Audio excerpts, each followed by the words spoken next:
Hi friends, இன்றைக்கி பார்த்தீங்கன்னா சூப்பரான ஒரு சிக்கன் ஃப்ரை தான் பார்க்க போகிறோங்க. ஆனால் வாயில் போட்டால் கரைஞ்சிடும், அந்த மாதிரி ஒரு டேஸ்ட். அது வாங்க எப்படி பண்ணுறது பார்க்கலாம்.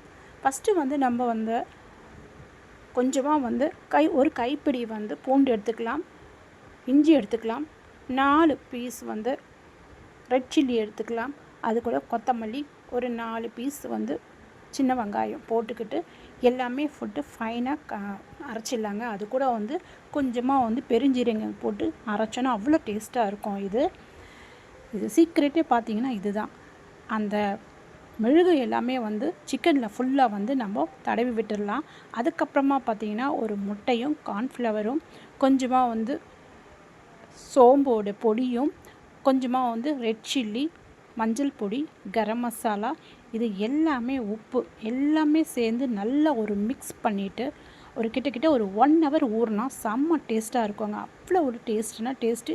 கூட கொஞ்சமாக லெமனோட ஜூஸ் ஊற்றிக்கோங்க. செம்ம சூப்பராக வாயில் போட்டால் கரைஞ்சி போயிடும். அந்த மாதிரி ஒரு டேஸ்ட்டாக இருக்கும். நீங்கள் ட்ரை பண்ணி பாருங்கள். இதை 1 ஹவர் கரெக்டாக ஊற வச்சிடலாங்க. 1 ஹவர் அப்புறமா பார்த்திங்கன்னா நம்ம எண்ணெய் கொஞ்சம் லைட்டாக வார்ம் சூடு பண்ணால் போதும், ரொம்ப சூடு பண்ணணும் இல்லை.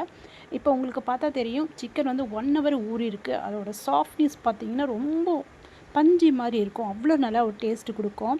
நம்ம எண்ணெய் ரொம்ப சுடன்னு ஆக்கணும் அவசியமே இல்லை. நீங்கள் லைட்டாக சூடு பண்ணிவிட்டு இந்த சிக்கனில் எல்லாமே போட்டு வச்சுருங்க.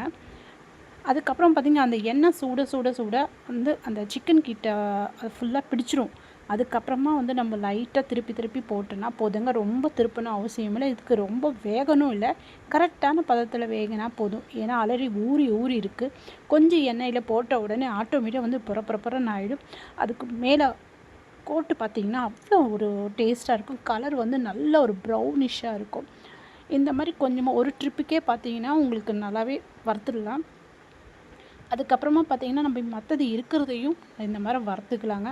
செம்ம டேஸ்ட்டாக இருக்கும். எந்த ஒரு சப்பாத்திக்கு இருந்தாலும் சரி, ரைஸ்க்காக இருந்தாலும் சரி, ரசம் சாதமில் மோர் சாதம், சாம்பார் சாதம், இப்படி சொல்லிகிட்டே போகலாம். அவ்வளோ ரொம்ப நல்லாயிருக்கும். இது மேலே கொத்தமல்லி போட்டு சாப்பிட்டா வா அப்படின்னு சொல்லுவாங்க. அந்த மாதிரி சூப்பராக இருக்கும். ட்ரை பண்ணி பாருங்கள்.